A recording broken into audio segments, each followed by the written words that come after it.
Right now, most investors are making a mistake that could cost them years of gains. Oil has surged to all-time highs, and every finance feed you follow is screaming the same thing: buy energy stocks before you miss the boat.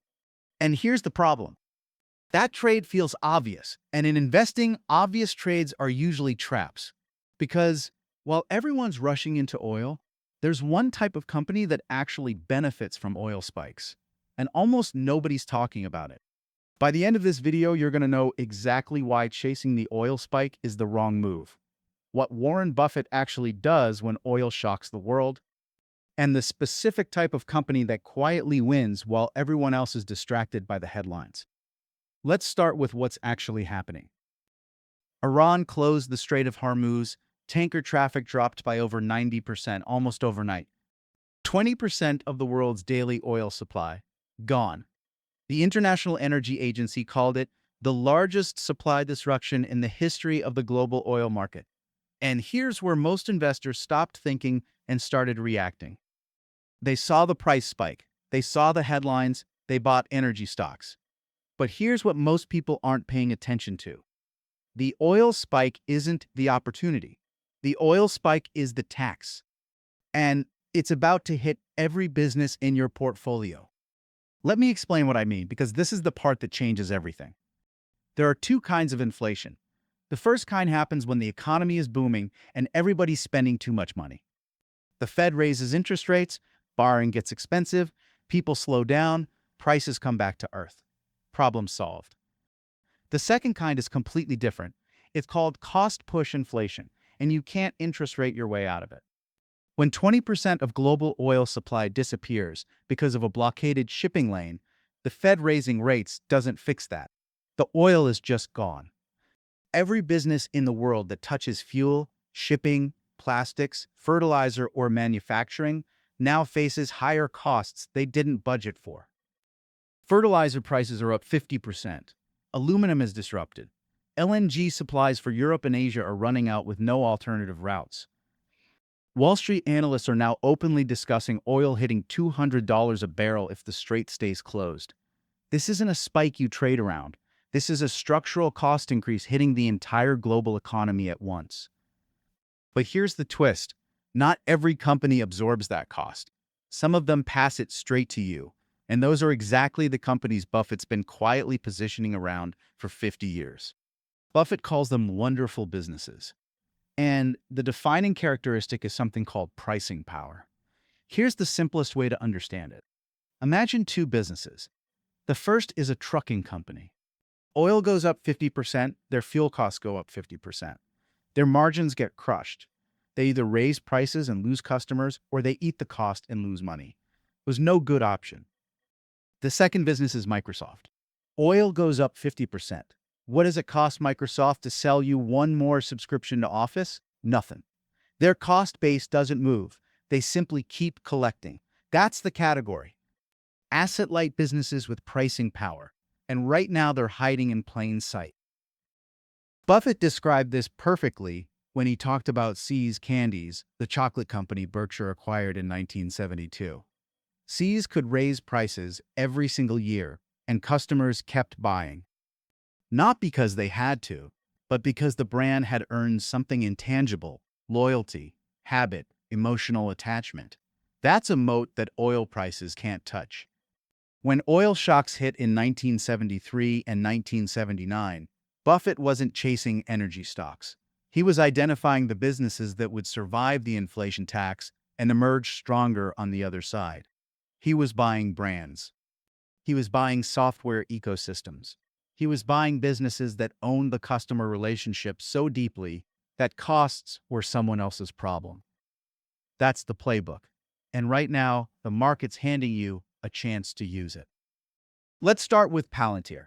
And I'm going to keep this brief because this deserves its own video entirely. Michael Burry, the guy from The Big Short, posted this week that Anthropic is eating Palantir's lunch. The stock dropped roughly 7% on the post alone, wiping $23 billion from the company's market cap. Burry then deleted the post, but the damage was done. Wedbush analyst Dan Ives fired back immediately, calling the narrative fictional and way overblown, maintaining his outperform rating and $230 price target. His core argument? Palantir doesn't sell an AI model. It sells an ontology, a system that acts as a digital twin of an entire organization. That's not what Claude does, and it's not something Claude threatens. Here's what the actual numbers say. In the fourth quarter of 2025, Palantir's U.S. government revenue grew 66% year over year. U.S. commercial revenue grew 137%. Total revenue hit $1.4 billion, up 70% year over year. And for full year 2026, they're guiding to over $7 billion in revenue. That's not a business getting its lunch eaten. That's a business accelerating. The one fair criticism is valuation. At a forward price-to-earnings ratio of nearly 100, there's no margin for error, which is exactly why the Burry post hit so hard. This stock is priced for perfection and the market knows it. But here's where the chart becomes interesting. After this sell-off, we're approaching the 0.618 Fibonacci retracement level on the weekly, sitting right on a meaningful support zone. If that doesn't hold, the next levels I'm watching are the weekly 100 moving average and the 0.786 fib level below that. Those are the areas where the risk-reward starts to get genuinely compelling for a long-term entry. This isn't me telling you to buy it. It's me showing you how to think about it the Zen way. Let the fear do the work for you and wait for the level. The second name is Microsoft. Same principle. U.S. commercial AI adoption is accelerating, not slowing down. Microsoft is the infrastructure layer underneath most of that adoption. Oil prices don't touch their margins. Enterprise contracts don't cancel because gas is expensive.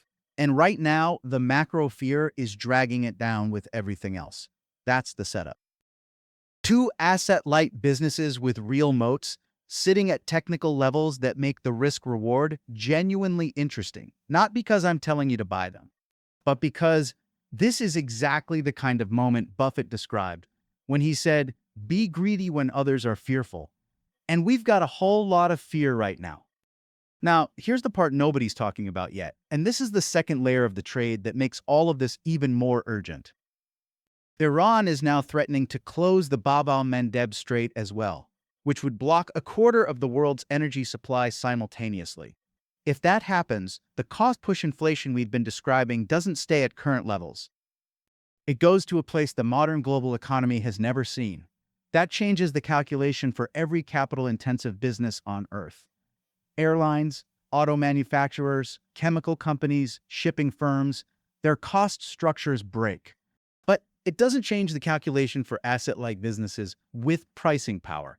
It actually strengthens their relative position. Because when the weak businesses start failing, the strong ones absorb their market share. This is what Buffett understood in the 1970s, that most people missed. The oil shock didn't destroy wealth. It redistributed it, from weak businesses to strong ones, from reactive investors to patient ones, from people chasing the spike to people who had already bought the moat. So let me bring this all the way back to your money. If you own the S&P 500 right now, you're already exposed to this. The index is full of capital-intensive businesses that will feel every dollar of this oil shock in their margins. That doesn't mean you should panic sell. It means you should understand what you own. The businesses that win in this environment share three characteristics. First, they have pricing power, meaning they can pass cost increases to their customers without losing them. Second, they're asset light, meaning oil prices don't show up in their cost structure. Third, they have a durable moat, meaning their competitive advantage doesn't erode when the macro environment gets ugly. Visa, Apple, Microsoft. These are the names Buffett would be circling while the crowd's busy trading oil futures. And here's the Zen principle underneath all of this. The Strait of Hormuz will eventually reopen. Whether that takes 1 quarter or 3, the disruption is temporary, but the quality gap between a wonderful business and a mediocre one is permanent. The investors who come out of this environment ahead won't be the ones who called the oil top or timed the energy trade perfectly. They'll be the ones who use the fear to buy businesses that were always going to win, just at a price the market was too scared to pay. That isn't a hot take. That's the Buffett playbook, applied to 2026. If this helped you find some clarity today, hit the subscribe button. We're going to keep stripping away the hype, so you can grow your wealth calmly and realistically. See you in the next one.